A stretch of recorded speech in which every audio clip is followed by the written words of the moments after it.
this movie means a lot to you in a lot of different ways.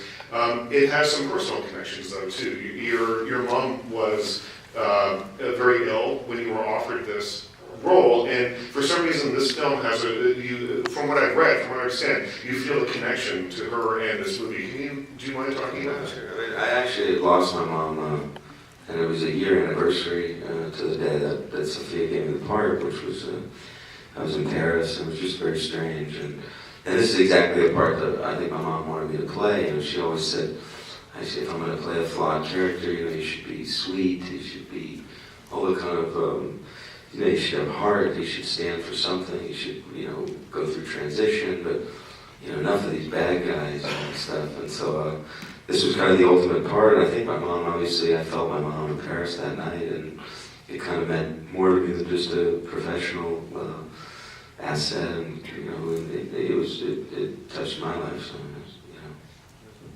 How do you take a character like Johnny Marco, who is perhaps on the surface not the most likable guy? I mean, I think there's a core of likability in there somewhere, but it's not always obvious throughout the film. How do you, and you are in 95%, 98% of this movie probably in every scene, and how do you to take a character like that and make him compelling so that we're going to want to watch him for 97 minutes?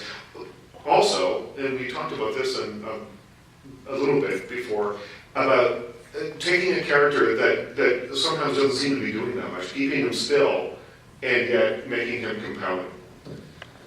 Yeah, I mean, Sofia, just working with Sofia on this movie was a totally different experience for me, It was like there was no tricks involved, as an actor we rely on the main things, which are usually words, which I didn't have many of in this movie either. So I felt like she stripped me of everything, every trick, every arsenal that an actor looks to, because usually we're reacting to things that happen in a plot. We're going with the explosion, or that somebody dies to cause an emotion, or somebody's, or from the outskirts, you look at Johnny Marco's life, and, he's pretty much got everything. He's got so many girls, he's got a Ferrari, he's got a beautiful hotel, he's got a beautiful daughter that he doesn't, he's been so lost in his own self-absorption that he hasn't really seen her in a while for real.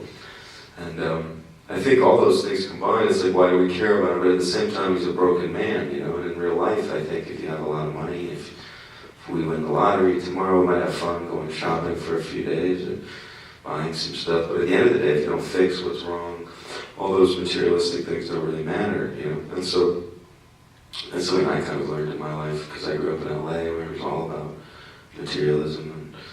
And this guy got dropped off in a helicopter to school. Why didn't I? Johnny Marco must have been his dad. And all stuff that doesn't matter. What matters is the real stuff and your real life. And Johnny has to step it up and become a man, really, for the first time. And so the real challenge for me was, to try to keep people interested, to tell a story, make him likable, even though he's got a lot going against him.